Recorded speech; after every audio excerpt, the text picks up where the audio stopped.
današnjim dnevom za nas začne uradno drugi del sezone.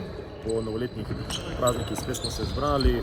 To, kar je najbolj pomembno, da so vsi igralci zdravi prišli na drugi del priprav, nekateri manjkajo zaradi obveznosti v svojih reprezentancah. In to, kar je pomembno, da bomo imeli bolj kot ne celo ekipo za cel januar priprav, da se pripravimo za to prvo kolo, ko je za nas najbolj pomembno v tem trenutku. V januarju nas čakajo še par pripravljalnih tekm. Bolj kot ne 13.